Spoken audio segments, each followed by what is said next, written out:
infrastructure projects.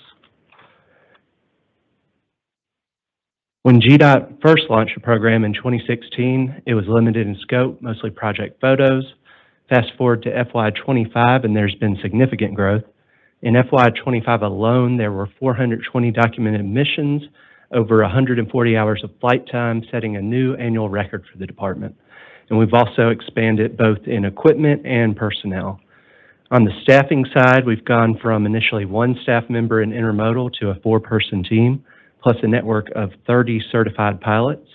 And the chart to the right shows it best. Our flight hours nearly doubled from FY24 to FY25, and we expect that trend to keep going. The program's run by a small team within the intermodal division. The team includes 4 people, an aviation technology manager, then 2 technical leads, our UAS program operations manager, Demario Hall. Demario, will you stand up and wave? Our UAS program development manager, Douglas Madrid, and 1 dedicated full-time UAS pilot, Quinn Sakaya. And these are our drone subject matter experts. They're also our research development team, and they're doing great work to help our program grow and advance. Also, we have many flights carried out by our extended network of about 30 certified pilots across GDOT who support missions in addition to their full-time role. And Quinn, our UAS pilot lead, has been out recruiting pilots too. He's been doing a great job with that. We have 88 additional candidates that'll begin training soon, and we actually had to tell Quinn to put a pause on it so we don't bite off more than we chew with that one. This hybrid structure, combining the intermodal team with the statewide pilot network, allows us to stay flexible, respond quickly, scale operations, and put drones in the hands of the subject matter experts in the field. We currently operate a fleet of 28 drones across 4 makes. DJI makes up the majority of our fleet. They're our primary cost-effective tools for photos, mapping, and construction documentation.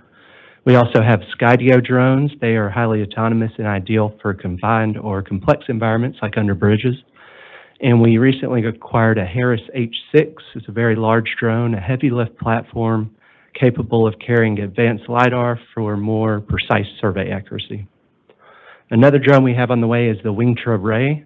It's a fixed-wing vertical takeoff and landing drone for mapping and surveying large areas, and it can cover up to 1,300 acres with a 1-hour-long flight.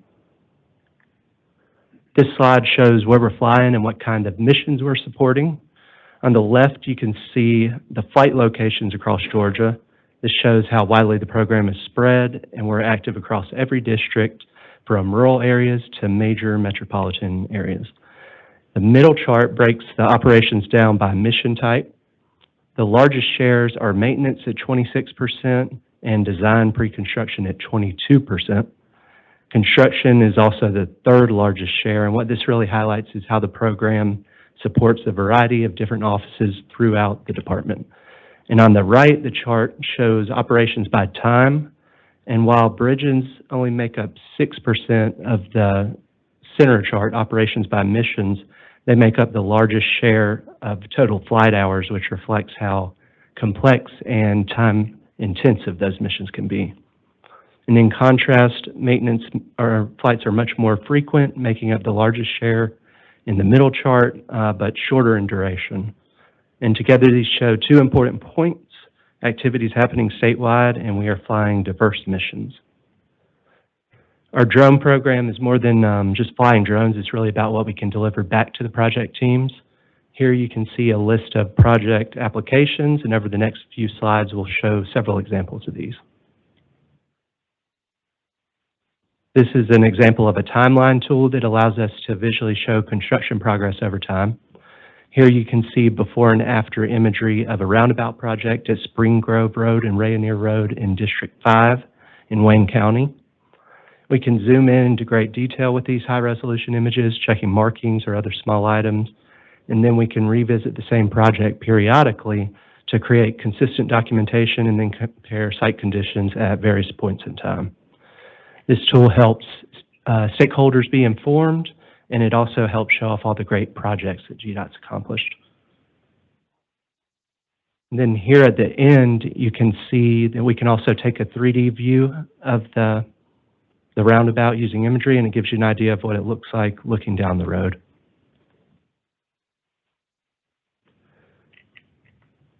We can also support quantity measurements and verifications for things like stockpiles, excavation, and fill. Here's an example from a stockpile in District 2 for one of their projects. And this tool reduces the need for boots on the ground and gives teams an efficient way to check progress or confirm contractor reported quantities. We can review the quantities and measurements simply by drawing a circle around the area and clicking a few buttons. Here you can see the volume, cut, fill, and area quantities. And you can also look at a 3D model of the area or the stockpile to get an idea and envision what it looks like in the real world. And as you can see from the example, it's really easy and intuitive. We can teach a project manager how to do this in 5 or 10 minutes. Okay, so for the image on the left, one tool we can offer is construction plan overlay with imagery. We can take a proposed set of plans or site design and lay it directly on the current aerial imagery to give an idea of what it really looks like. The image on the left is from a Columbus rail project in District 3, where the UAS team surveyed a decommissioned rail corridor for a more accurate assessment of land ownership. And this provides a clear visual reference for teams in the field and it helps bring the plan to life in a way that's easy to understand, review, and communicate. And it could also allow designers and engineers to catch conflicts early and confirm site readiness before construction begins. And then on the emergency side, we can support storm damage assessments, washouts, roadway failures, any other rapid response issues. And for example, we can pop up a drone and look to see what's on the other side of an obstructed roadway. And we could also live stream video to decision makers to help coordinate a response without needing to physically access the site. This next one's project we've made progress with in the past couple months is a model of Madison Municipal Airport in District 2, created entirely from drone photos. You can use the data to check pavement marking conditions, cracks, estimate crack seal quantities. Here you can see an approach surface added to the end of the runway. You can see trees that penetrate the surface. You can also add parcel lines to pinpoint the specific location of the trees and who owns the land where the trees are located. We can also identify erosion issues, document conditions in hard to access areas, all without people in boots on the ground. And this tool is really useful for identifying issues early that may be hard to see on foot and helping prioritize projects and locations that need to be addressed. Here at the end is a quick measurement of the height of a hangar. And these tools aren't just limited to airport projects. They could be used for all types of GDOT projects. And since this model can be shared digitally, we can support remote virtual collaborations with stakeholders and project teams. So photogrammetry from that last video uses photos to build a 3D model, but it captures everything on the surface, the trees, the cars, the buildings, everything. LiDAR, on the other hand, like this video, highlights can cut through the gaps and give us the true ground underneath. We can remove those surface features and create a digital terrain model that shows only the bare earth. And from there, we can generate accurate contours and line work to analyze elevation, slopes, and drainage for planning and design work. This next video is another one we've made a lot of progress with recently. It shows the model of a bridge at Piedmont Park that was created entirely from drone imagery from a new Skydio X10 drone we acquired in June. Here you can see some cracks. You can also measure cracks, compare the bridge over different points in time, see how things change. What's different about this drone is the level of autonomy. You set the floor, ceilings, and walls, and then the drone can fly safely under the bridge, zoom in and out around tight spaces, and adjust in real time to avoid obstacles. And here you can see the level of detail on those bricks. And we can get detailed visual data from underneath the deck around structural elements and areas that are normally hard to reach and may require a bucket truck. This helps us document conditions more consistently and efficiently while reducing the safety risk for our crews. And here at the end, you can see some graffiti under the bridge. And up to this point, we've talked about how drones are already helping GDOT, but we're also looking forward to what's next. We saw some graffiti at the end of that last video. Another new application we're exploring is graffiti removal with spray painting or power washing drones. So this capability could help us address vandalism on bridges, other structures that GDOT owns, especially when hateful or offensive messages appear in our public spaces. As we previously mentioned, we've made a lot of progress, or we've recently acquired a LiDAR drone and starting to make progress on it. It allows us to capture survey-grade, detailed elevation topographic data to support design work, planning, erosion monitoring, volume calculations, other uses. And this is a level of precision that we have not had before. And we have a LiDAR expert on our team who we introduced earlier, Doug Madrid, and he'll be working closely with this technology and advance its use in the department and with our survey team. And finally, we're beginning to evaluate drone-in-the-box systems. These are units that can live on site, launch on demand, respond automatically, allowing project managers, project teams to inspect the site remotely. And then for first responder use, this can mean having a drone ready to launch within seconds of an incident without a pilot needing to be on site. Today, though, drones are required to stay within a visual line of sight, meaning the pilot or the visual observer must see the aircraft with their own eyes at all times. And individual waivers are possible, but they're limited and hard to really scale up. But a major change is on the horizon, though, beyond visual line of sight operations. A proposed rule from the FAA is currently out for public comment, and once finalized, it'll allow GDOT to inspect large stretches of highway, bridges, rail corridors, monitor traffic or roadway incidents remotely, and rapidly survey large disaster areas that are unsafe or inaccessible. So as we look ahead, our focus is on scaling the program in a sustainable way. That means continuing to expand the number of use cases, ensuring UAS utilization is increased department-wide. We're modernizing and standardizing the fleet, adding dedicated UAS pilots, and continuing to build up our volunteer pilot network. Integration with other systems and workflows will also remain a priority so that UAS drone operations become second nature to how GDOT delivers projects more efficiently. And finally, success requires a long-term commitment, and by investing in people, equipment, and innovation, GDOT can ensure this technology keeps delivering value well into the future. Thank you for your time today, and I look forward to coming back in the future and sharing the progress that our team's made. Okay, we've got a few questions, I'm sure. Ms. Williams? So many questions. Oh, no. Me too. This is fascinating.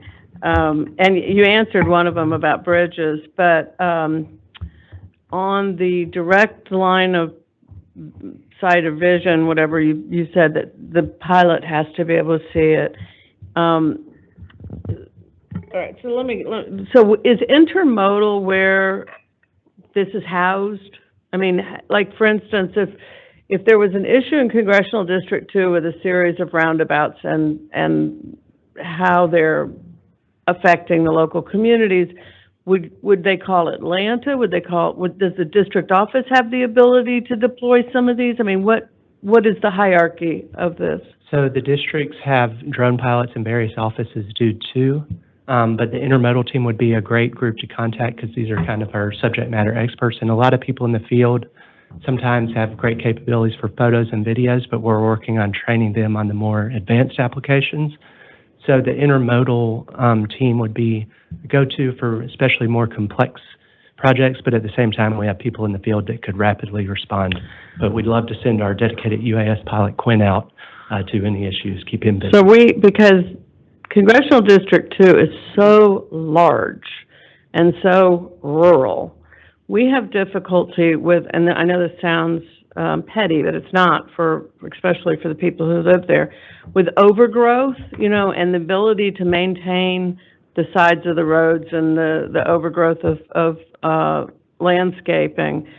At some point, do we envision being able to put one of these down, US 80 and see where the contractors have missed? Or, I mean, are we going to go down to that kind of a level of being able to assist our boots on the ground? For sure. That is we've so got this cool. Wingtra drone, which I mentioned is on the way, the fixed wing one, and it can fly 1,300 acres in an hour, so we could have that going up and down roadways. Right now, we would have to keep it within line of sight, but in the near future, we could fly it without even, with it getting far out and not being able to see it. That's amazing. Thank you. And yeah, if you have any flights in District 2, please let us know and we'll jump on them. Any other questions? Yeah. Okay, Mr. Gravely? Thank you. Thank you very much. It was a fascinating presentation. I'm glad to know that our DOT is utilizing this technology and really taking advantage of what it can offer. I've got a drone or two, and they're not like those. Those are nice ones. What could you give us an idea of, like, I know we went through the 5 that were on there, 5 or 4. What is the investment that to get some of those drones? Those are good, precious investments, and I know that they're giving us back. It's a return on investment that is priceless. But I just giving an idea of kind of where the future's going, and being able to utilize this type of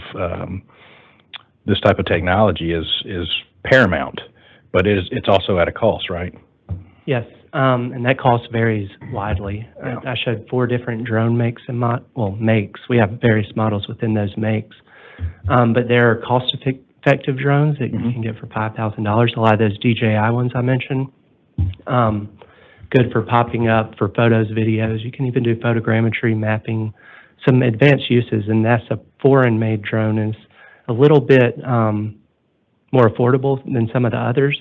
We are moving towards more American-made drones. The Skydio is, I guess, our next step up, which the actual drone is $35,000, but once you get all the subscriptions and everything, you're probably up to $60-ish.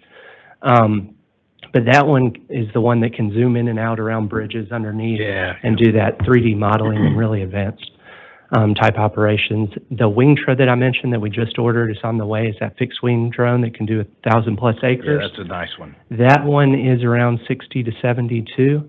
And then that Harris H6, the huge one, it's almost like a mini helicopter, the LiDAR one. That one, when you consider the LiDAR unit, is very expensive. We're talking $300,000-ish, Yep. but $200,000 of that's the LiDAR unit, 200 plus. So the drone itself, I want to say, was 60 to 80. Yep. Well, I think it's a worthy investment, and I think what it offers is well worth the cost. And great presentation. Thank you so much. Thank you. Okay, Mr. Stein? I'd like to say thank you again for a fascinating presentation. Could you say a few more words about what your plans are in the future? You had listed emergency response, and I can see especially when we have disasters like hurricane relief and things like that, they could be quite effective in highlighting areas to direct resources to in a timely manner. So just your plans for that and capabilities right now in terms of responding today. So specifically for emergency response, we have our intermodal team, like I mentioned. We're a small team, 4 people. We've got 1 dedicated UAS pilot, but we have that volunteer network of 30 pilots that we're growing to. We have 88 candidates too. So the challenging part is when you have like a hurricane, for instance, is getting the volunteer pilots to want to go respond immediately after a hurricane. So our goal, in addition to this pilot network, is to also get our full-time UAS pilots, 1 in every district, that we can have out in the field and then ready to respond to large-scale events like that.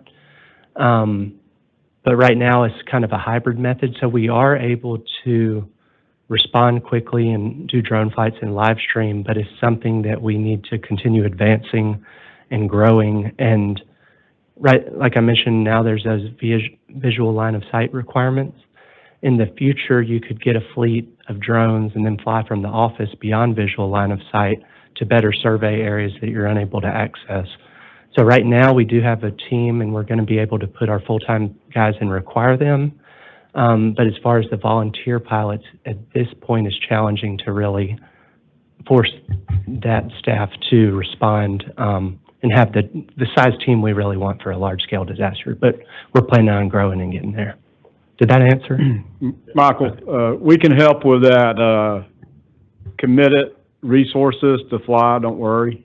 Okay. All right, we can help with that. So let me add in, because these have been immensely helpful during hurricane recovery, because there was the picture in the slide showed one tree down and your drone's flying over it. When you're in hurricane recovery, when we're going to reentry, you get to the first group of trees that are blocking the road, that's all you can see. You don't know if it's one group of trees or 10 miles of trees. So it's been extremely helpful in us triaging and planning where do we start clearing roadways and knowing what resources we have. If you just need to get through this one group of trees and then you're clear for a long way, that's good to know. But if you're solid trees behind it, all you can see at the ground level. So we have deployed these already in hurricane recovery, certainly in Helene and Debbie. Helene became a little problematic because of being able to see video takes communications, and then once the communications was dead, we had a hard time because you couldn't get any streaming video because there's no streaming service available. So those are things we continue to work on, but it's immensely helpful to your question in emergency response. The other thing is too, and even in washouts and when roads wash out, it's not safe, or in flooding, it's not safe to put people in those situations to do assessments, and you can get really close with the imagery with the drones so that you're not putting people in harm's way. And just while I've got the floor, I'll go back to Micah's comment about the value. Just that bridge example of flying around Piedmont Park, that would have taken probably 4 people of traffic control with a truck that costs over $200,000 to buy, and then the operating hours are higher. To put somebody, 2 or 3 people on that truck to go up under that truck to look at one part of the bridge, that might take us 2 or 3 days. But the drone was able to fly that whole, I don't know how long it took, but you got the whole 3D model up, under, around very quickly. So it is a high return on investment. The numbers sound high, those are expensive products, but when you look at just one application, you've saved money. So it's a really neat thing. So I'll turn it back to you. Oh, yeah. Mm-hmm. Long term, it is a tremendous savings long term, and it's also safer for our personnel. Yes. It takes completely out all kind of risk and dangers that they normally would have to incur to get some of those photos. Correct. Mr. Boswell? What is the coverage area it can take in? Each, just one drone, what can it do coverage-wise? It's kind of a hard question for me to answer because it varies based on the altitude you're at and the Okay. drone type. Like we mentioned, that fixed wing one can fly 1,300 acres. Some of our other models can get hundreds of acres, but it depends if you're at 200 feet or 400 feet. The higher up, the larger the coverage area. And then the battery life is a consideration too. The batteries, they're advancing the technology, but typically last 45 minutes if you're lucky. So you have to bring it down and change out the batteries. So really a lot of variables at play. Okay, Mr. Lewis? Perhaps you mentioned this and I missed it, but you referenced that you have to be in the line of sight. Why is that a requirement? That is an FAA requirement. We'd have to ask them, but it's really to increase safety and reduce the risk of an unmanned to a manned aircraft collision. So they want you to be able to see it at all times in case something does happen, so you can move it out of the way. Compared to if it was out of sight, if you had an aircraft, there's more risk there. But there are some mitigations in place and technology there that reduces the likelihood of that risk. So, for example, the controller, there's what's called an ADS-B responder that's required in nearly all aircraft, especially in controlled airspace.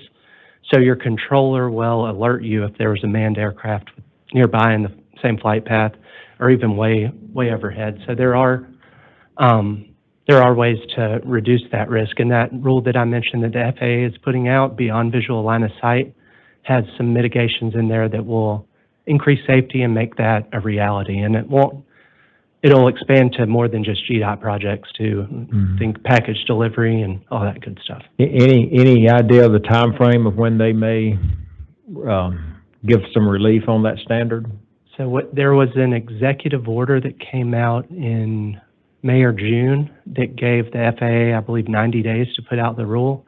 Executive order was unleashing America's drone dominance, but it required that the FAA to put out a rule for public comment, and then from there, the public comment period ends like first or second week in October. Mhm. But then the FAA is going to have to gather all those comments from industry. So all that said, probably sometime next year, but it's hard to say. I think they maybe had 180 or maybe, don't Okay. quote me on it, but they had a certain amount of time to respond. I want to say it was like 180, maybe 270 Well, days.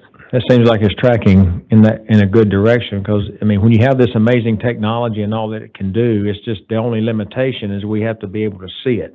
Mhm. And so that's good. Thank you. Oh, no problem. Thank you. Okay.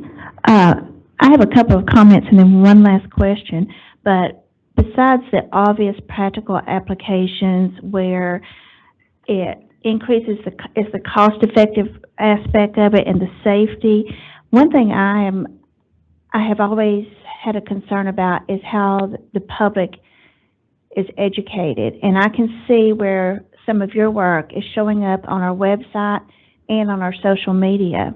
And I think that's impressive, but it also, just to increase the public's knowledge of GDOT and what we do, just the sophistication of all your work, really, I think it's a tremendous thing. So I really appreciate it.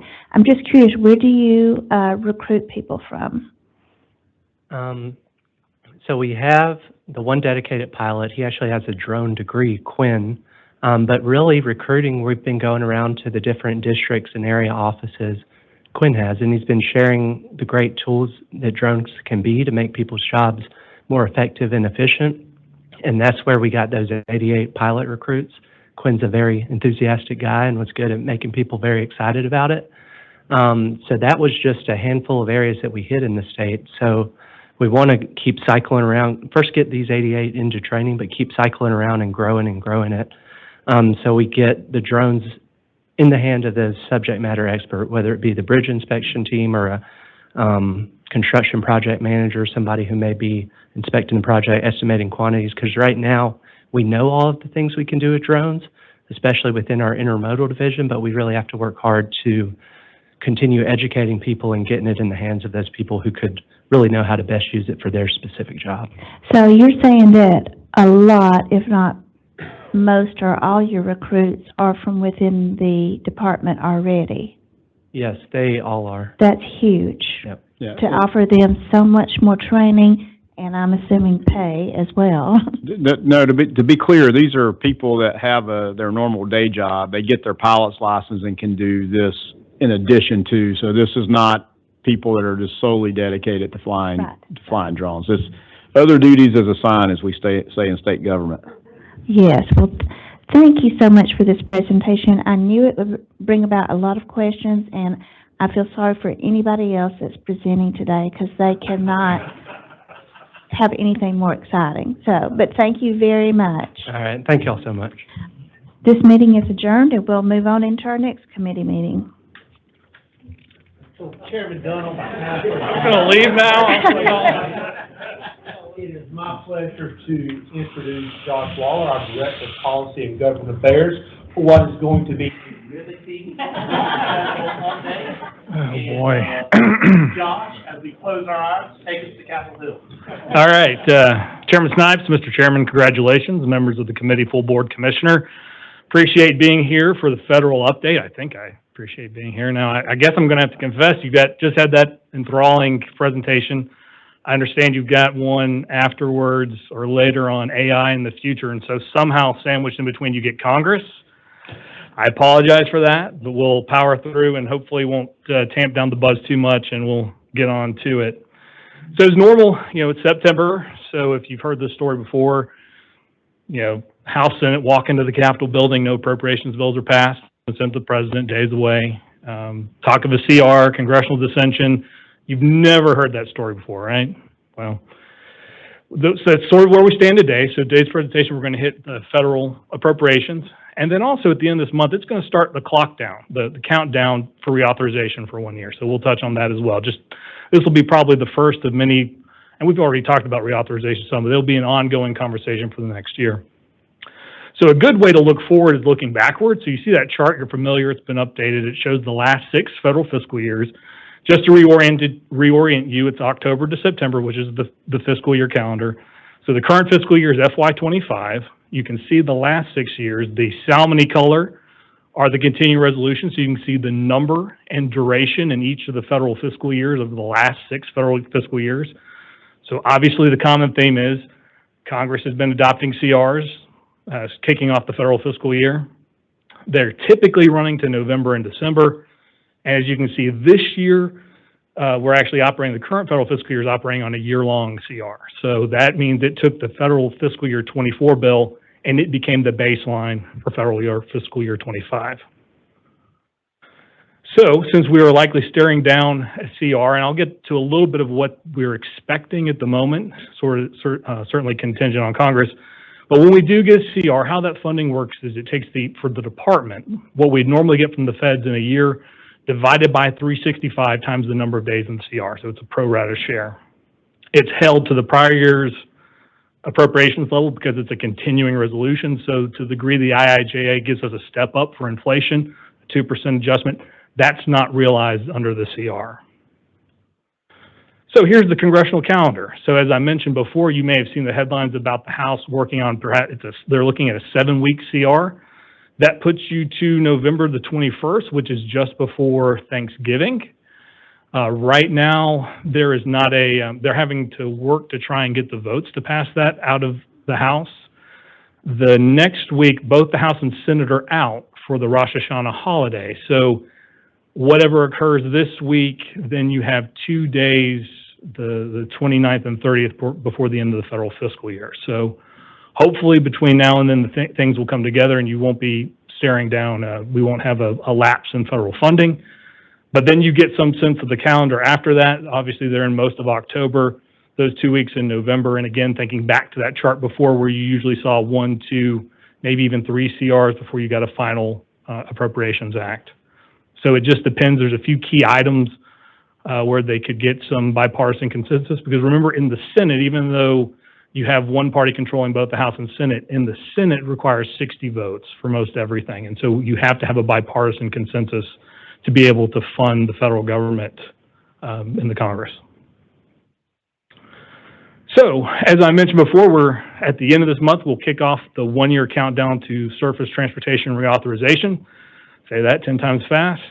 And so you can see there, September 2026. The reality for all of us is, time loves to fly. And so we will blink, and that will be the calendar in front of us. So there's a lot of work that has to be done, a lot of work that's already begun. That certainly as this department, our commissioner has been heavily engaged with AASHTO, as well as the leadership at USDOT and in Congress, and a lot of meetings to try and lay that groundwork to make sure the next reauthorization does what it needs to do for the next 5 years and takes a real innovative approach and changing some of the things that we've looked at in the past. So just to orient you, we've got a few different authorization bills, but the one we're focused on right now is the Surface Transportation for Highways and Transit, which currently is known as the IIJA. It'll probably get some cool acronym from the next Congress. Usually they'll figure that out, but as I said, we got 1 year left to go on it. It will also overlap with a Water Resources Development Act reauthorization. And so that's what we'll be engaged in. And so the USDOT has already put out requests for information. The authorizing committees in the House and Senate have already sought some input. And so let's turn to again, this is not an exhaustive list, but just some key things. So federal funding and the Federal Highway Trust Fund. So the federal funds, the trust fund is funded with federal gas tax. That gas tax has, for the last 20 years, not kept up, required a general fund transfer. So we'll expect that the next Congress will have to tackle that. We want to prioritize stable formula funding, which is where the STIP projects are primarily funded that way. Strengthen and renew our commitment to the interstate program, NEPA reform, streamlining, and then consolidate the discretionary grant programs. So those are kind of the buckets that we expect the next Congress or that we expect in reauthorization that we'll need to look at. And with that,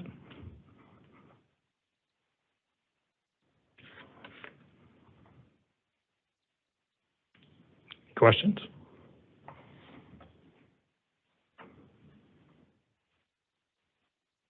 I don't got any drones. Everyone's so raw, they're having a hard time. They got all their drone questions out, and that's why. Mr. Chair, before, may I just interject here? Josh did a good job laying out the continuing resolution, sort of the history, but I just remind this board that when continuing resolutions get it past December, it gives us real challenges because unfortunately the daily pro rata share is not a way to fund projects that are tens of millions or not hundreds of millions of dollars. So it doesn't give you quite enough money if you're basing it on a daily pro rata share to do a project that may last 2 or 3 years. And so there's a lot of complexity in our financial management folks, and Angela Whitworth and her team there does a good job of keeping us moving projects as fast as we can and without delay. But when you get past December, it becomes a reality of when you don't have the federal money. And again, when we sign a contract, we back the full faith of the state behind that contract by encumbering the full amount. It becomes a cash issue, cash flow issue. So we'll continue to watch that, and we'll keep you abreast as we move through the end of this calendar year and what that may mean for our ability to continue to deliver projects. As in the past, we've had to throttle back some because we just can't get out ahead of ourselves on funding. So we'll just keep you posted, but it's to be expected. With sort of, as Josh's slide indicated, it's become pretty commonplace. And again, the other thing he highlighted is each year in the IJA are supposed to be a step up in funding levels, and obviously this year we will not enjoy that. So we in inflation in the National Highway Construction Cost Index hasn't retreated much, and so we lost some more buying power this year just by continuing resolution. That's gone the entire year because it's on FY24 numbers, federal fiscal year 24 numbers, and not 25 numbers, which should have been more. So thank you for that. Yes, sir. Josh, a question. Given the forecast that you've got now, can you tell me what the impact's going to be on PPP projects like the 400 express lanes? Is anything in the CR going to slow that down, impact it in a way that would prohibit the private funding? There's no impact to to projects that already have moved forward. There's no impact at all. Just as a reminder, so because of, outside the P3 program, for any project that's currently executed, those funds have already been set aside. So that's one of the things that makes Georgia a little bit more resistant than other states that cash flow when you have an interruption in federal funds. Any other questions? Legislative Committee will stand adjourned. Thank you. I'd like to call the Property Utilization Committee to order and ask Katrina Anderson, the Assistant State Right-of-Way Administrator, to come up to give us the right-of-way, right-sized campaign briefing.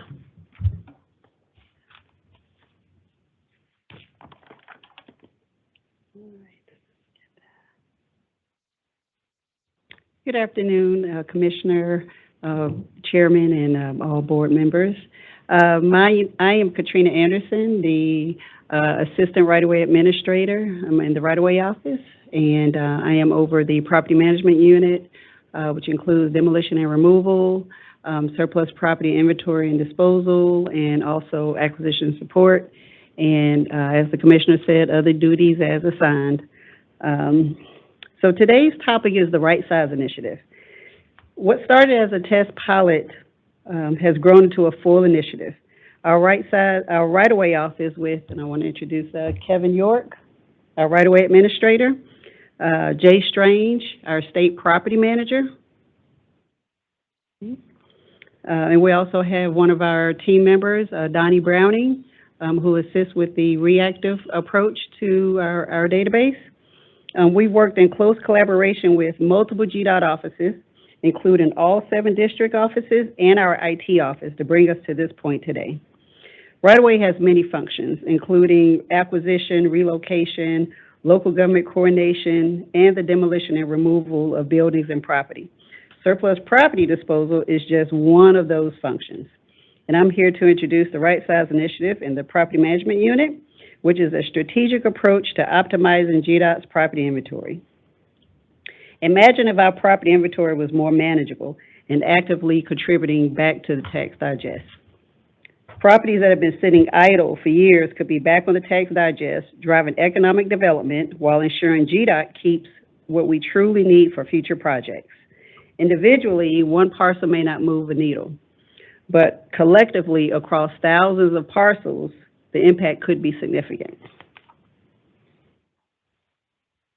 So how do we get here? How do we get 8,000 parcels in our database?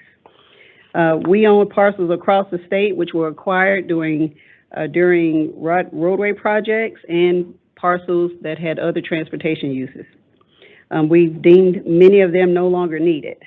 Several reasons for the inventory being so large is sometimes we have design changes, or we make settlements during negotiations, or we just no longer need the property for its intended use.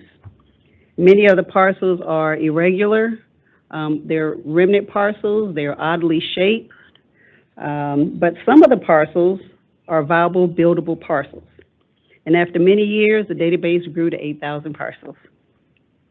We began this initiative in 2022 with a goal of reviewing every single parcel in our inventory. Our previous initiative was a proactive approach for just a subset of parcels. The difference between the two initiatives is this time we are tackling the entire database. And we also have created some creative and proactive disposal plans to get us there.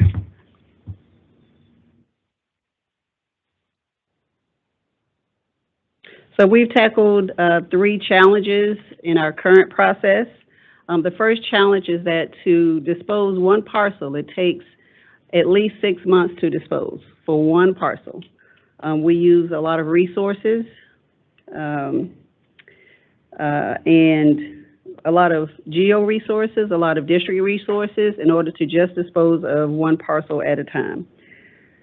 Also, we would like to reach our potential buyers in a more proactive way. We do have a subset of developers that can navigate through our inventory and you know, can call us up and say, hey, we found these 3 parcels in this particular area.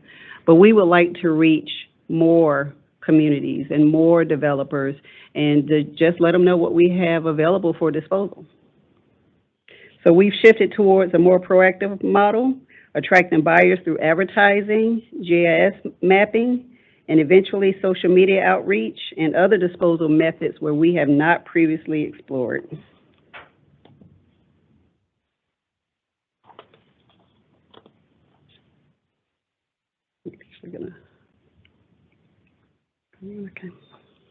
To tackle our challenges and to manage our 8,000 parcel database effectively, we've categorized the entire database into 4 clear buckets.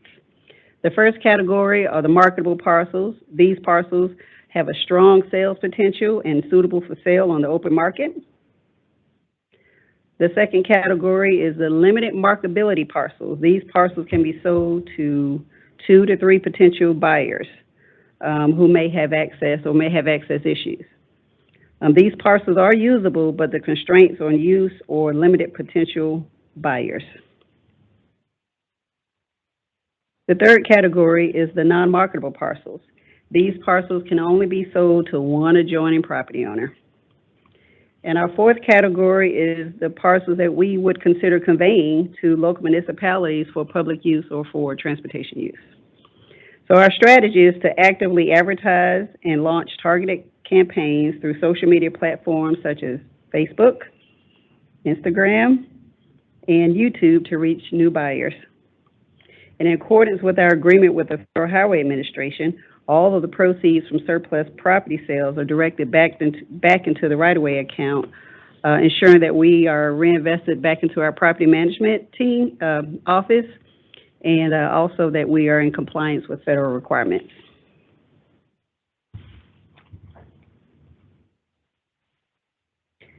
Our Right Size initiative streamlined the management of 8,000 parcels.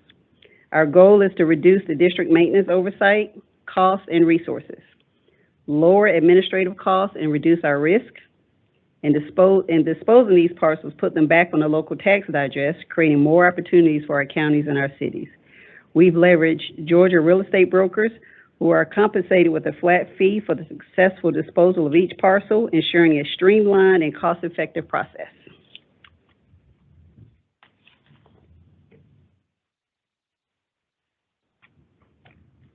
We have categorized 4,974 parcels that are for disposal. The marketable parcels, we have 551 parcels that are fully marketable with real tax opportunities for our local municipalities. 1,633 parcels, those are those limited marketability parcels that requires our creative disposal plans and strategies to only 2 to 3 people. And then the 2,245 parcels, which is the bulk of our inventory, where we could only sell to one property owner. And then 545 parcels, which we would possibly convey to a local municipality for public use.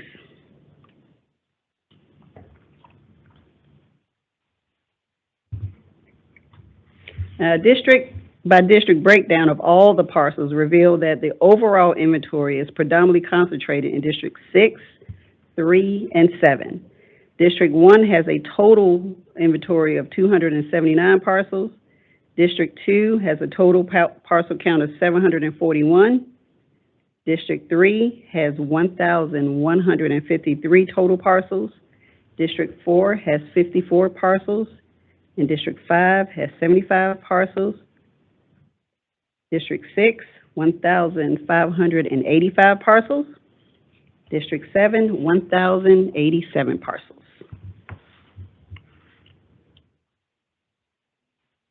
Of that entire inventory, we are focused on the marketable parcels in each one of those districts.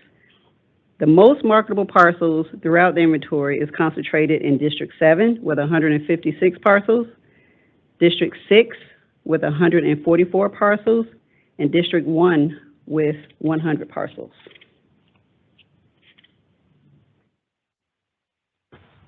Now, this is an example of the tools that we use to bulk vet our parcels. We collaborate with the right-of-way office, the district offices, Office of Roadway Design, and Alternative Delivery to thoroughly review and vet each parcel within its respective district. As the parcels are bulk reviewed for such things as future projects, maintenance of slopes, utilities, drainage, and access, we then receive a yay or nay on multiple parcels at once, and then we move forward with the disposal plan. Does everyone have their phone out today? Yeah? Okay. Our GS map is an interactive online tool that allows users to explore surplus properties potentially available for sale. So if you can simply scan the QR code to access the detailed location information and parcel attributes.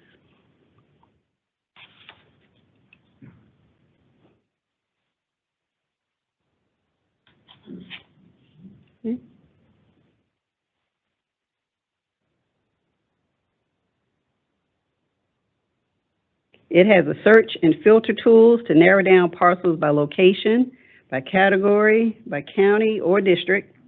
Once you find an area that you're interested in, if you find a parcel you're interested in, you can measure the parcel to see how big it is if it's not listed on the map. Let's say if you want to see all of the marketable parcels within a particular county or district, you can do that and then download all of those parcels into an Excel spreadsheet and share the Excel spreadsheet, or you can share the link to those parcels to, whomever might be interested. Once you find a particular parcel that you're interested in, you just click on that blue purchase button. It takes you directly to a short form to complete, to contact our office, and we will, if the parcel has already been vetted, we'll move directly to a public bid, or one of our other disposal methods. And you can also find other parcel information on the parcel on the map as well. So if you want to know the size, the district, the county, the zoning information, who owns the parcel next door, all of those things are available on the map. So let's take a look at just a few of our parcels.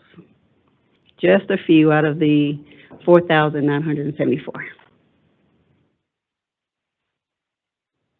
Now, this isn't as good as the drone pictures. However, so in District 7, a couple of parcels that we wanted to highlight is they're on Chamblee Tucker Road, located in the city of Atlanta, DeKalb County. Both those parcels are a half an acre. They're available for sale. They've already been vetted. And it's also located off of Statondale Road, if you're familiar with that. Here's a parcel in District 4. It's East 24th Avenue in Crisp County, Cordell, Georgia. And that parcel is 0.7 acres.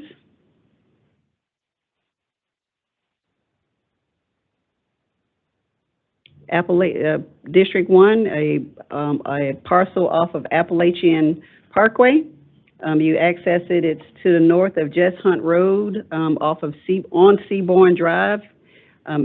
We've combined those two parcels for a total parcel count size of 2.3 acres. And here's another one in District 7, between on US 319, between Pearson Road and Ridge Road, I think, in Tifton County, within the city of Tifton, and it is a half an acre as well. So just a few key takeaways for the Right Size Initiative. We've streamlined how we manage our 8,000 plus parcels to reduce administrative costs.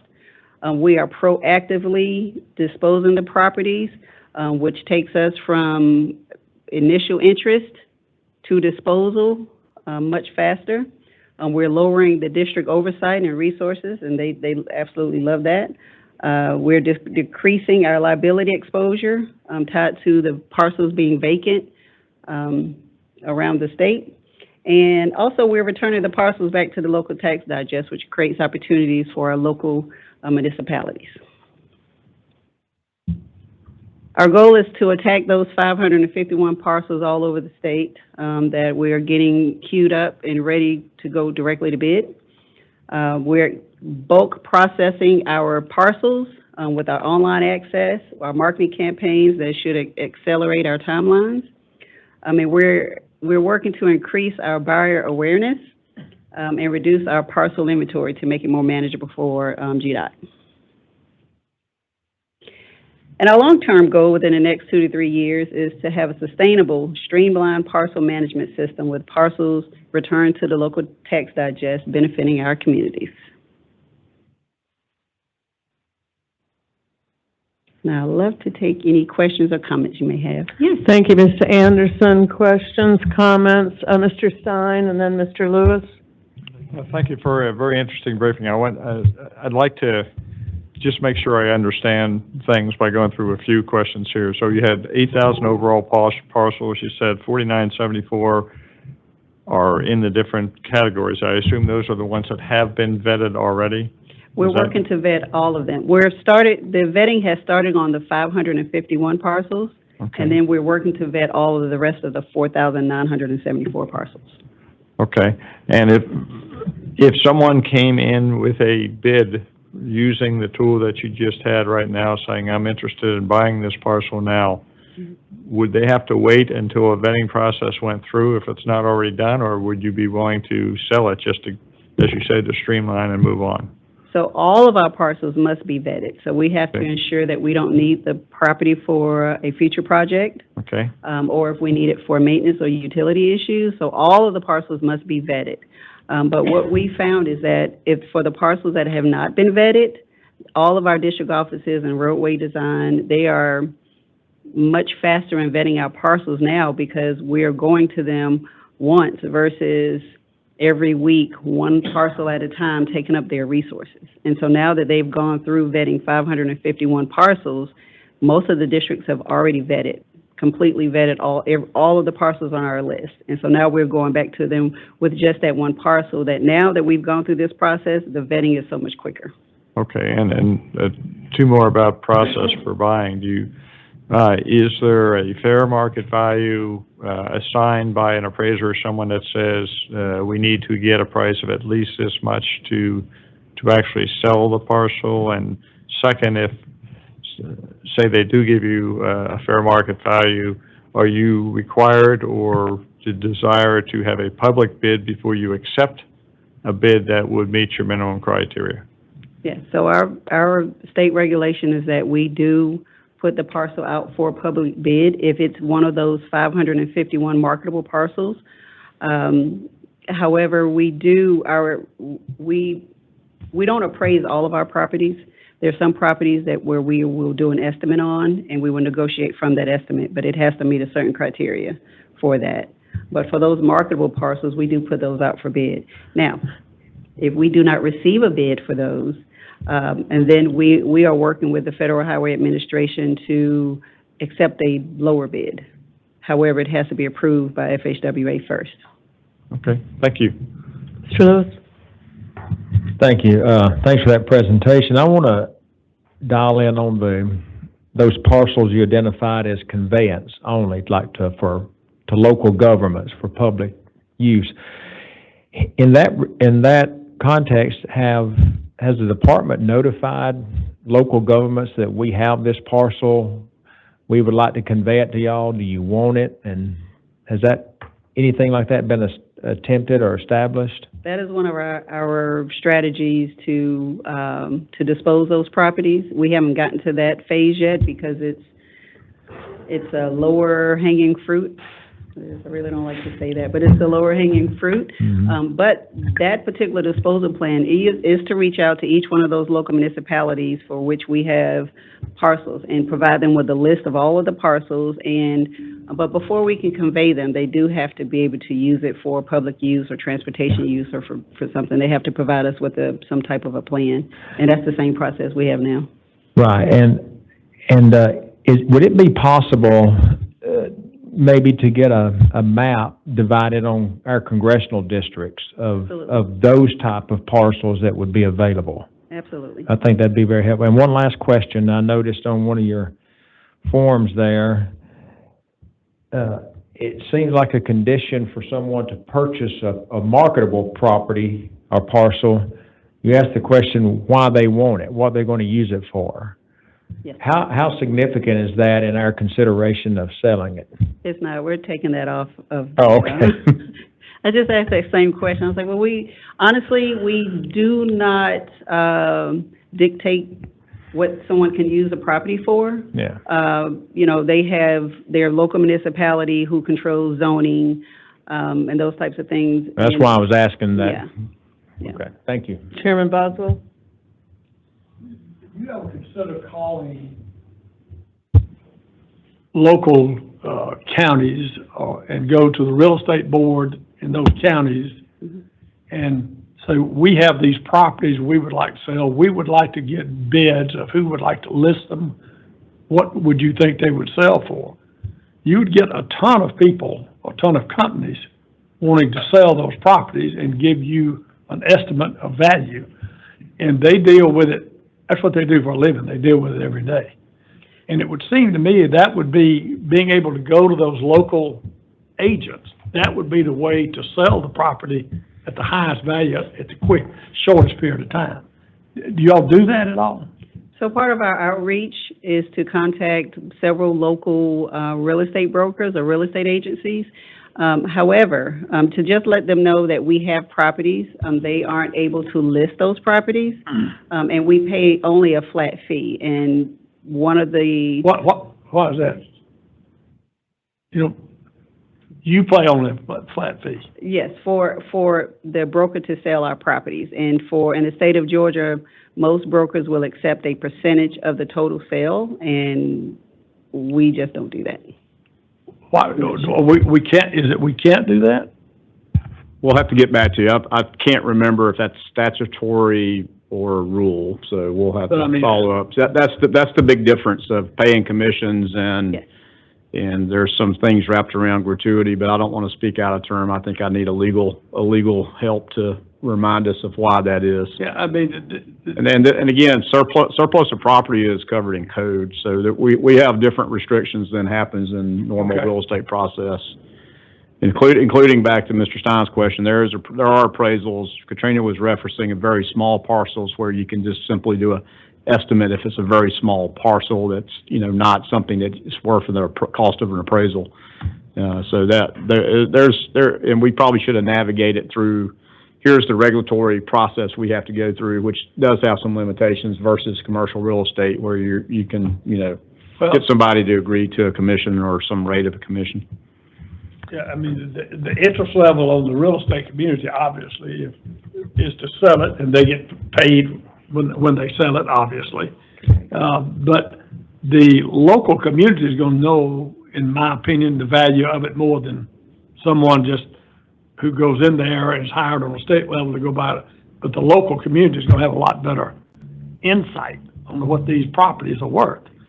And I don't know what the situation is, whether you can't list properties with local companies or agencies or not. I don't know the process. But Yeah, well, that would seem to be the best way, the most efficient way, and to receive the highest value. we'll circle back on that, because, I mean, there's some details, and I'm just not, ready to be able to. Obviously, I don't know Yeah, either, but. so, thank you. Mr. Stoner? Excuse me. Thank you, Chair Williams. I'm glad to see this. Unfortunately, for folks who used to be hired as consultants to work through this Byzantine thing, that's not going to be good news for those folks. But anyway, to the point, and I appreciate what you're doing here. I was looking at the app. I did actually use my phone and go to the app while you were explaining it. Very quickly, when I was looking at it, maybe I missed, you might have commented on this. So is everything on that app currently been vetted, or is that everything we have? It's everything that we have. Okay. And we're working through vetting the green parcels, all the green dots on the parcel, the map. Right. We're currently working to complete the vetting of all of those parcels first. Okay, because, But if we receive any interest on any of those parcels, we will move forward with disposing those as well. well, I mean, I just, as an example, I popped on, I think it was a blue dot, which I'm trying to remember what that was. The blue dot, I want to believe it's a limit marketability parcels, which we would only sell to 2 or 3 people. It's probably only touches us and 2 or 3 Well, property owners. yeah, this makes sense, because they pulled up a parcel, it's Old State Highway 3, which state, just spat with Cobb County years ago, decided to say, we're not going to make it a state highway anymore, but this was redoing a road, and the parcel sits near West Village, and it's surrounded in the interior of an existing parcel, meaning you have a property owner who owns the property around this parcel when you look at it. So that makes sense to what you're saying, because you're literally landlocked. It's barely on the edge. I did used to put political signs apparently on this piece of parcel in the past, so I appreciate y'all didn't take them down. So anyway, but no, that's good to know. I appreciate that. Thanks. I have one question. Are there any other questions from board members, comments? So the parcels that come up as green and they're marketable and they're fully vetted and everything, are they also subject to conveyance? If a community says, well, we can't buy that, but we'd love to have it for X, Y, Z, would you then consider conveying it to that community? Absolutely. Great, As long okay. as it's for public use. All right, well, Ms. Anderson, this has been a very fascinating report. Thank you very much. Thank you. That concludes the Property Utilization Committee meeting.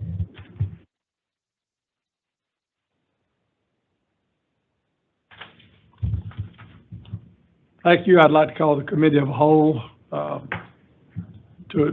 together. Would like to ask Mr. Brandon Clayton, our state maintenance engineer, to come forward and help us with the capital maintenance program overview.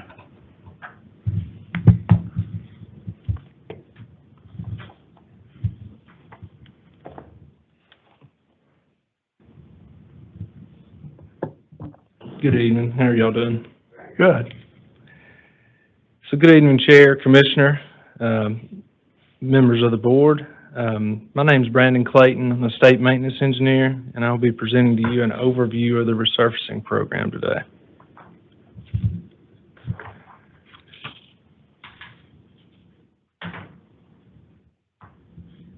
So many sources, including America's Society of Civil Engineers report card, the Reason Foundation, and others, consistently rank Georgia as one of the top states for roadway conditions.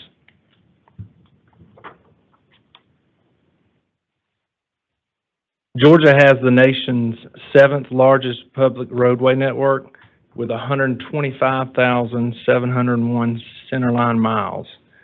While state routes only represent 19% of the lane miles within the state, they serve 60% of all the traffic.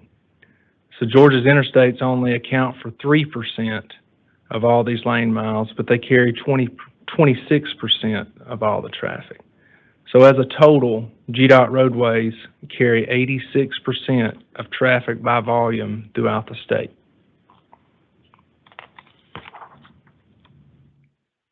So state route prioritizations are broke down into 4 categories: critical, high, medium, and low.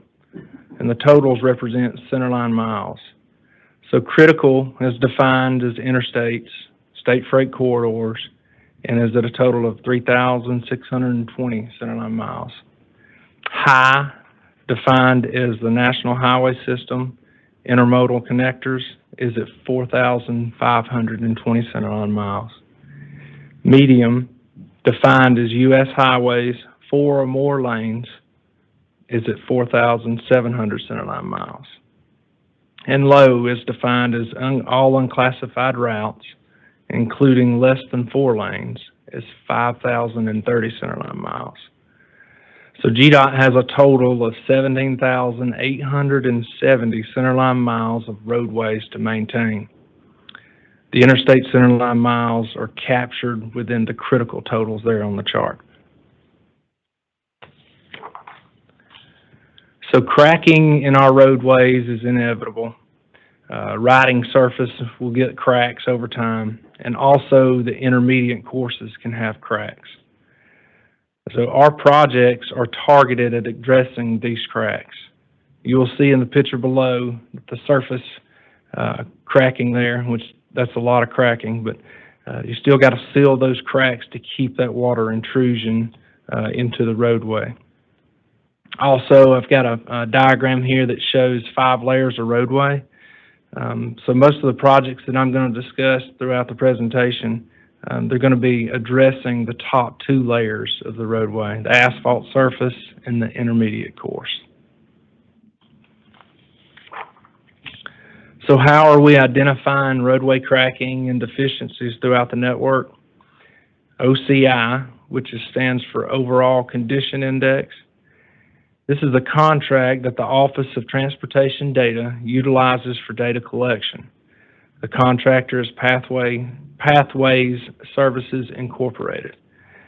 Shown below on the left is a data collection van with a laser LiDAR, a 3D picture, and a video scanner. The screen to the right is the results of a scan.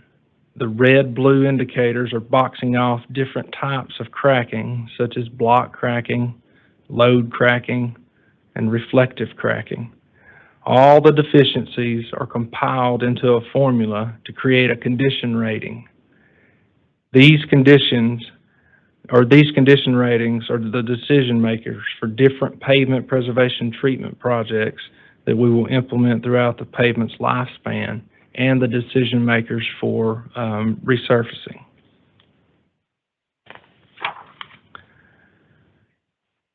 So out of the Pathways data, we've developed the OCI metrics ratings. It was created as a measuring tool for each district's network pertaining to the route prioritization that I previously discussed. So the targets for our critical priority routes are at an 85 rating. Our targets for our high are at an 85 rating. The medium priority target rating is an 82, and the low priority rating there is a 79. So these are broken down by district, but also as a statewide average for each. The districts will target their projects to address sections of roadway throughout their network to ensure that these metrics are met. We have quarterly meetings with the districts so that they can tell the story of what projects they're implementing and give us a status of the progress that's made. So what are the tools in the toolbox that we use to improve and address our network? One of our tools is shoulder clipping. So shoulder clipping is typically a 4 to 6 inch bladed edge on the roadway, and it gets the water off the roadway and prevents that ponding on the roadway edge. It lessens the chance of the shoulder deterioration and expands the life of the pavement sections.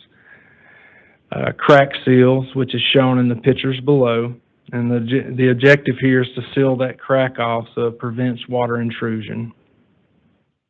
Chip seals, which is a thin layer of an emulsion applied to the roadway, and then small rocks or chips applied to help bridge those cracks. We usually cover that with a riding surface, 9.5 or 12.5. So microsurfacing, thin overlays, scrub seals, all these are methods that we utilize to increase the lifespan of pavement investments. These can be done internally with our crews, or they can be contracted out utilizing invitation to bid contracts. So here I'm showing you a picture of District 1, Gainesville. This is one of our internal crews that are doing a mill and inlay project. So all these tools in our toolbox make a big difference in the lifespan of each section. The right preservation at the right time makes a big difference. So now I'm going to discuss a little bit about our interstates. Our interstates are compiled of 54% asphalt surfaces and 46% concrete surfaces. There are different treatment plans for both of these type surfaces. So our asphalt, OGFC, otherwise known as open graded friction surface course, this allows the water to flow through the top layer, reducing spray and helping skid values, which makes it safer for the public to travel. You can see to the left diagram below, it shows how the water sheds off the roadway within that OGFC riding surface. The diagram on the right shows how other pavements sheds water off the roadway as a comparison. So the lifespan for these type roadways, or for OGFC sections, is 6 to 12 years. And of course, that's depending on the average daily traffic and several other variables. Preservation treatments that we utilize for OGFC interstates are going to be micro milling, replacing the riding surfaces, or fog seals that we utilize to mitigate raveling sections. So our interstates with concrete surfaces are designed for a 30-year lifespan. Preservation treatments, sealing joints, as shown in the diagram below, and longitudinal joints and the transverse joints, they must be sealed to keep water from intruding into the subbase. And we also do full slab replacements. The sealing of the joints, this has to be done multiple times throughout the lifespan. As soon as that sealing comes up, we keep a monitor on that, and then we'll get projects out there or internal crews to seal those. Other methods we utilize, repairing spalls and corner breaks, full slab replacements. All these are to keep the lifespan of that PCC pavement. All right, so here I'm showing you some resurfacing trends. This is from our capital maintenance resurfacing data. The number of projects here are in blue. The centerline miles resurfaced are in orange. And the physical costs here in gray, which is shown in millions. And I apologize, I'm partially colorblind, so I hope that center one there, the centerline miles are in orange. Kind of looks different on the screen now, so. So pay attention to the bar graph here, where it shows how projects and centerline miles have decreased since fiscal year 21. So maintenance received extra funds from the General Assembly in fiscal year '25 that bumped our amounts, but we're still getting less bang for our buck here. The cost of doing business is increasing each year. This is why it's so important for our internal crews to implement pavement preservation treatments throughout the lifespan of these pavement sections.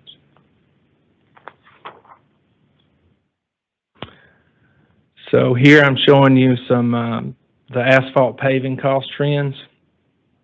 So our blue line here represents the low bid, which is price per lane mile with a 12-foot lane. But in reference, you double that cost for a 2-lane roadway, which is represented here in 23 and 24, and it's at a cost of $280,000 per mile.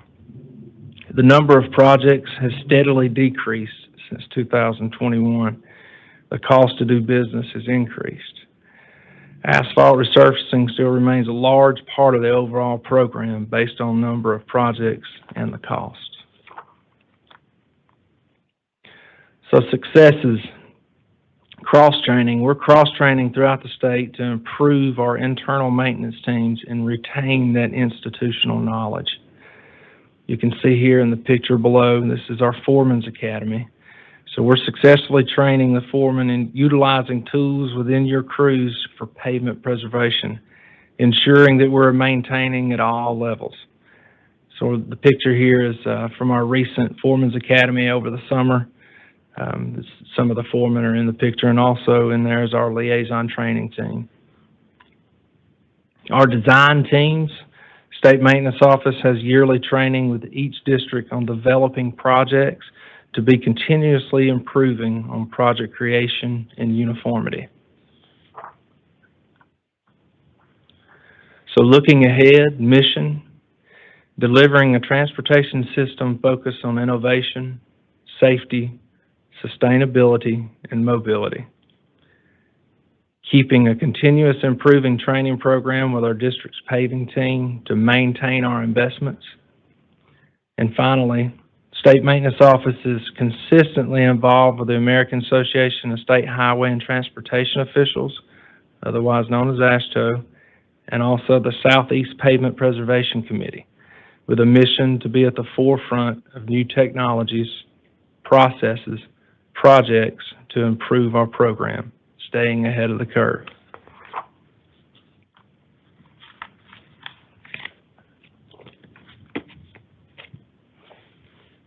Questions?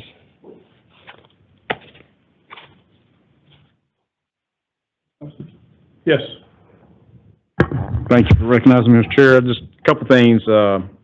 Again, if you go back to the earlier part of this presentation, they showed a van, and it showed that van being outfitted with basically lasers. So I was just trying to up the game from the drones to recognize this has lasers on it and LiDAR. So we're shooting lasers at the pavement, which is pretty cool. But I'll mention this, that this used to be done sort of to Board Member Gravely's conversation earlier. This used to be done with people standing in the road, measuring widths of cracks with tape measures and using straight edges to figure out how the wheel ruts. Have you seen how you come to intersections and sometimes there's ruts? So we would physically have to do that. And that would vary from person to person. My interpretation of reading that tape measure to Mr. Boswell's may be a little different because my eyesight's not so good. And so we had a lot of, it wasn't by purpose there was inconsistency. It's just human nature when people are trained to do this by hand, but now we have technology that helps us. It gives us very consistency, very, very good consistency and this is done every 2 years. Am I correct, Brandon? It's every year. Every year. So every year we have degradation. You can see the differences real time in every place. We used to do random audits ourselves, so we were only catching certain locations, and if next year when you came back, you might be 100 feet different, you might be a mile different, so it wasn't very consistent. So again, technology is really helping us lead to make better decisions and deploy all these tools in the toolbox Brandon talked about more efficiently, so which is really cool. The other thing I want to mention, because each of you deal with your district engineers, and you probably have a road somewhere in your district that you think needs to be resurfaced yesterday. I'm just guessing that could be the case. The districts are budgeted a certain amount of money each year for them to strategically make the investments, whether it's in maintenance and state of good repair, the tools in the toolbox to preserve pavement, but also for their capital programs to show that critical high, medium, low, which is an asset-based approach, not worst first, but the districts are making strategic investments based on what the criticality of that road is. And some of the things, Brandon gave you a high level, but some of those things are routes to hospitals, major employment centers, power companies, like energy generation. So we have categorized each state route into those 4 categories, and the districts make investments in each of those categories strategically to try to hit those KPIs that we review quarterly to see how, and of course, annually we know what the results are based on when we do this pathway run to see how those overall condition indexes change. So, it's just not, well, this road needs to be resurfaced, but I'll give you a marker too that it's a pretty good one, that on average, you can say that you need to resurface a road every 10 years. Okay, that's just on average for asphalt. That's just sort of a rule of thumb. This road right out the window here is a little bit different because 430,000 cars a day is a lot different than 5,000 cars a day on some routes. But that 10 years, if you want to do your entire system, then you need to resurface 10% of your roads each year. That makes sense? 10% each year over 10 years, then you'll be on the cycle. In Brandon's bar chart, which the numbers dropped off of that as well, that's a little PowerPoint issue going on, we're getting nowhere close to 1,800 centerline miles a year. That's why the tools in the toolbox of preservation and continuing to try to keep things together as we move forward. Obviously, increased in funding would be helpful. Again, Brandon acknowledged the General Assembly's additional state general funds in Amendment 24 was very big to help the resurfacing budget because prices had spiked at that point. They've become more stable, but again, they haven't retreated back to 2019 levels yet and don't anticipate that to happen. But I just want to share that, try to give you, hey, it's not a drone, it's got 4 wheels. Maybe we'll have a drone do this. Maybe that's possible with the LiDAR. That's very well possible. So, it'd be like Back to the Future, where we go and we don't need wheels. So if you're 80s movie trivia, so I'll be quiet, Mr. Chairman. Thank you. Yes, sir. Mr. Stein. Thank you, Chair, and thank you for the interesting briefing. I'm curious, what I took from your slide there was concrete expected lifespan of 30 years. I know the commissioner said 10 years for asphalt. I thought I saw 5 to 6 in the briefing per se. So I'm curious, what's the expected return in terms of number of miles per dollar per year return, concrete versus asphalt? And what uses are you generally targeting concrete for versus asphalt, where you find that to be a more effective surface? Brandon, I'll take that since it's more of a design-related question than maintenance. It goes into when you start and actually you build a road, you do a life cycle cost analysis at that point, and you normalize the years of what your capital cost is and then what your annual O&M or annual maintenance is. And those are the determinations. So if the road is already asphalt, it's going to be resurfaced. We're not looking to reconstruct at that point. They are designed at different life cycles. Asphalt's generally designed for 20 years. The resurfacing is a 10-year number. That's just a rule of thumb. And the pavement design generally in the past was that every 10 years you'd get another layer of asphalt, which added to a structural number. That then over time, they're more of equivalent to asphalt to concrete. I always tell everybody it's not apples to apples. It's sort of like oranges and tangerines on pavement design for concrete versus asphalt. Because asphalt in the past, and most of our roads were designed originally in the past, were to have additional layers added on top, which increase the structural component of the asphalt. Where concrete, you start and it's one thickness when you start, and it's going to be one thickness forever, and you're just trying to keep the water out of it. So it's a higher upfront cost on concrete than it is on asphalt, just due to the difference in methodology of design. It's a whole nother presentation. But thank you. Any other questions? Not, thank you, Mr. Clayton. Thank you. Yes, sir. Next, I'll ask Mr. John Hibbard to come forward. He is our AI expert. Good to see you, sir. Good to see you too. Yes. And good afternoon, Chair, Commissioner, ladies and gentlemen of the committee. I'm John Hibbard, and I'm here today to talk about GDOT and AI. And I'm doing so, man, that UAS presentation, that was pretty cool. I don't know. We'll see what you think about this. But I perhaps should have added more gee whiz to this one. But we are all increasingly aware of AI in the media, in our social media apps. Maybe you've tried one, asked it a question, kind of mused over its answer. Note that line there at the bottom of the screen, that came off of Copilot's website. Didn't make that stuff up. But I think it was a representative thought that kind of feeds or undergirds some of this discussion. Nonetheless, AI is a significant thing. It's a significant impact on transportation. Sure, yes.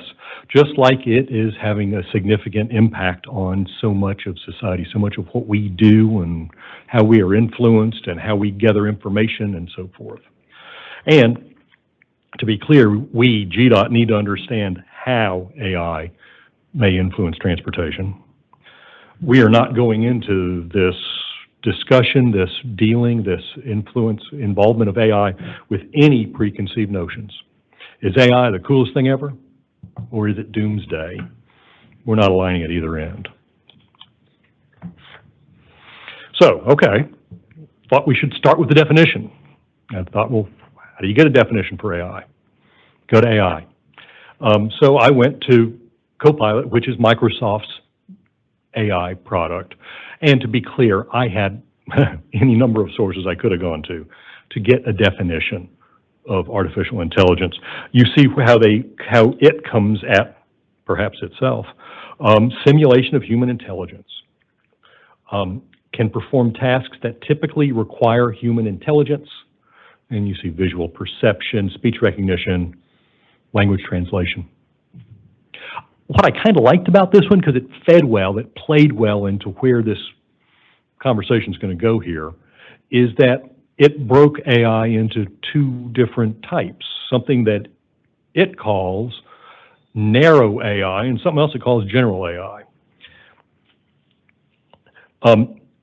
Narrow AI, we're going to talk some more about narrow AI. I've got some examples on down the road in this, and frankly, you've already seen one of them in that big Pathways van that Brandon mentioned in his presentation. But what it says is general AI, or Gen AI, is what I might suggest is the holy grail of AI. That's what everybody's spending untold billions, or is it hundreds of millions on a single programmer to shoot for. And I would suggest that it's very hard these days to separate the reality of that, what it can do, from, well, the sales talk. But nonetheless, that's where all the focus is. And so much of what we all hear, however we get information these days, is focused on that, the Gen AI. So I'm coming at it, or the department is coming at AI from a few different perspectives here. One, starting at a high level with a policy statement, and we'll spend a few minutes on that here. While at the same time and deliberately and intentionally starting at a low level with some pilots, getting our feet wet on the topic. And frankly, acknowledging reality, the reality that AI tools, those that were shown on that slide of all the logos a few minutes ago, are very much out there, and they're very much in use today. Everything we do, everything that you're going to see and hear about here, is done under the auspices of the Georgia Technology Authority, which is the authority, state-level authority, that provides IT and cybersecurity guidance statewide. So everything that I'm going to here fits within or under that umbrella. So, as I said, first thing I'm doing is starting with our policy. I've got it here. It's in my notebook. I don't really intend to read it to you unless you really want it. Okay, all right. And so I'm laying it out at a part level. You see the parts laid out here. I am going to spend a quick second on the general provisions part. This blue box, these items here are part of what is in that general provisions part, because I think these things are important, and these are the topics: data accuracy, privacy, fairness and non-discrimination. Yeah, we've heard all of these. Transparency and accountability. Those are all defined and spelled out in this policy document. There are other definitions too in there, and as well as impacts if they aren't followed, because we needed to get these important things out there on the table, clearly defined, so that as we march forward and are using this technology in all sorts of different myriad ways, that we are clear as to where we stand on it and what we expect of it, and what we will accept from it and what we will not. The rest of the AI policy, you see it there, parts B through F. There is an artificial intelligence task force that exists within the department. It cuts across the entire department. I think that's a good thing, because all of the different pieces that make up GDOT stand to benefit from AI in different ways, to do different things. What HR could stand to get out of AI, of course, is going to be very different than what the bridge office or what traffic operations might get out of AI. That task force, which in fact met even last week, it meets monthly, is part of the approval process that you see Part C there. For the approval process, to be clear, is not for use in what might be the day-to-day AI tools that you saw on that early slide, but the customized ones that are being contemplated by various parts of the office. This is not because that task force is so well equipped as to address technically any or all of those contemplated uses, but is intended to look at those to make sure that we, the department, go into these applications with open eyes, especially as it relates to whatever risks it might expose, inadvertently or otherwise, expose the department to. And I think that's a big deal, because certainly we potentially, depending on what we're talking about, could be opening the door to some exposure there, to varying levels of exposure. You see other things lined out here in parts D, E, and F. E, the use of non-customized tools. Those are the ones on that early slide. F, a recognition of what our private sector partners and how they may be using AI tools as well. So, okay, here's one of our first two pilots. We call this one TMC React. TMC is our Transportation Management Center. That's the facility and the group of people that manage our roadways, most notably our interstates. And they do a great job, and they have to be nimble on their feet, or mentally nimble, in determining the best response to whatever incident has walked in the door, figuratively. To be clear, they function using a standard operating procedures document, SOP document. It's over 600 pages long. Yeah. Now, certainly as they are dealing with the incidents that they are accustomed to, they know the SOPs for them. But as the incidents perhaps get a little bit less frequent, they could stand to benefit from some of the information that is in those SOPs, somewhere within those 600 pages of the SOPs. So you can see a point behind an AI app that simply lives to look into those SOPs in response to a question asked, a situation presented, and give the information back that is at least contained within those standard operating procedures. I offered 2 screenshots because we're to the point where we have something to show in this one. The bottom left one, which not a whole lot there, frankly, you see numbers and tractor trailer overturned. That was the box where you typed something in, and what was entered was a latitude and a longitude and a description of an incident. Below that, though, you see some little boxes, click boxes. And the point being there to help categorize the nature of the ask of the operator. And it's interesting to me because that categorization is not solely for benefit of the AI tool to help it do its job better. It's kind of also for benefit of the operators to pause for a minute and say, no, really, what do I want here? What kind of thing do I want here as a response? Bottom right is output from the TMC React tool. You notice it has a map helping to locate the incident because perhaps that was information put into it. It stands to offer information as to all of the various first responders that might need to be in play with that incident, and recognize, and this is stuff we all know, but just don't always think about, is that if there's an incident northbound I-75 north of the perimeter in Cobb County, if the incident is on the interstate, that prescribes one set of first responders. But yet if the incident is 50, 75 feet to the right, on the other side of that barrier, on that street over there, that's a county-maintained street. The first responders, the cast of characters all changes. It just moved a little bit, but it matters. And so it can help know that and inform on that, which we think is good and very helpful. This is all being rolled out to our TMC operators pretty much as we speak.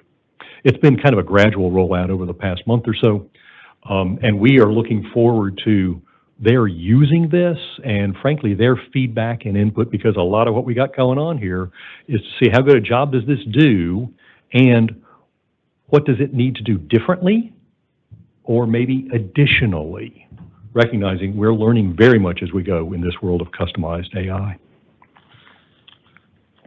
This is our other one that I'm going to offer as example. We call it engineering estimation. This one's not quite as far along as TMC React, so I don't have any screenshots to show you, except to say that its goal here, and this is more broad across the department, TMC React touches a very small group of people, those TMC operators. This one stands to touch a broader swath across the department. As we build up estimates for project engineering work, we reach out to our subject matter experts and ask their thoughts as to hours needed to accomplish various tasks. That process is relatively manual. They're looking at the project description that is before them. They're making some assumptions and some estimates. The product of what they're doing is input to a spreadsheet and is saved and is used in the further discussions concerning that certain project.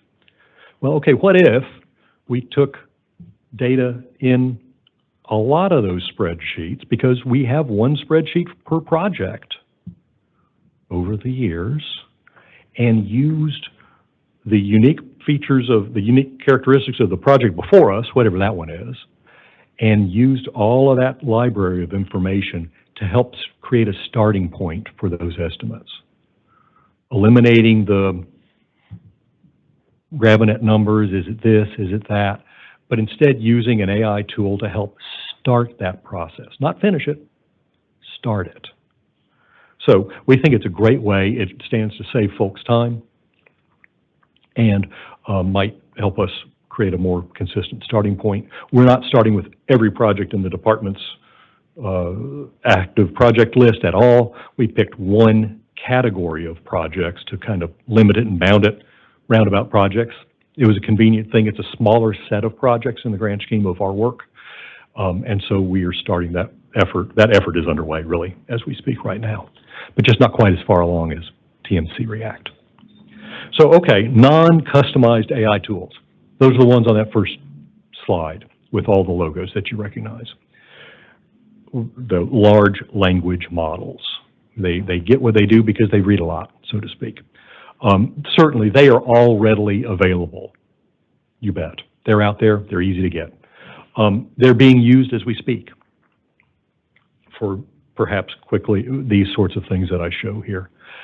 But to be clear, we've got a section in the policy that says, essentially, it hooks back to those data, those governing principles. And that if you're going to use these tools to help you do your job effectively, well then, the other things that we've said about data governance and transparency and privacy and so forth, they apply no differently here and in this circumstance. We still have to stand behind our work product, whatever tools you might use to get there. I mentioned those narrower AI applications. You see Brandon's Pathfinder van there and the LiDAR that it's using. It is doing something very tightly focused. It does one thing and it does it very well, perhaps. And you can present that or regard that as a narrow sort of application. The other images here on this slide are of our automated incident detection tool that we are using, have been for years, and we're expanding its use because we frankly like what it does. It is reasonably reliable, which is automated incident detection has been one of those things. I was working on that kind of stuff darn near 40 years ago, and only recently has it gotten to a solution that is reliable enough for us to be able to use as a matter of course in the day-to-day of our business lives here. And then at the recent ITS World Congress, I'm not going to go on too long on this because, man, I could be up here for quite a while as to the World Congress. It was just last month, wasn't it? Wow. Anyways, but at the recent World Congress, we had a booth there. You can see our booth. But AI, it seemed, was everywhere. Whether it was in the tools that were being presented or it helped to create those things that were being shown. One way or another, AI was present throughout. A few years ago, to me, it seemed it was data. Data was the talk a few years ago. This time at this World Congress, it seemed that AI was the thing getting all of that attention.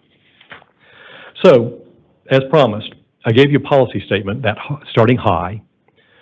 I mentioned a task force, a procedure that we can look into applications being contemplated.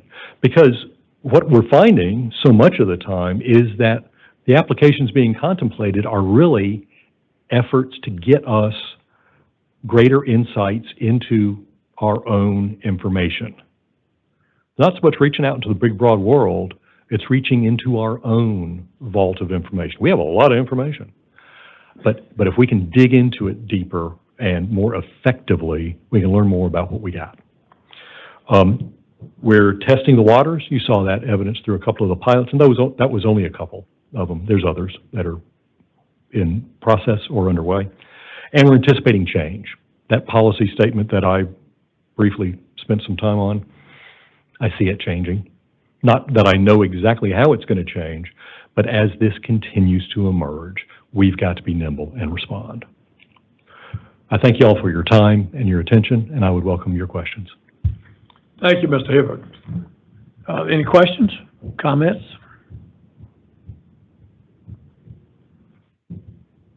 Thank you very much, sir. Thank you all very much. Yes, sir.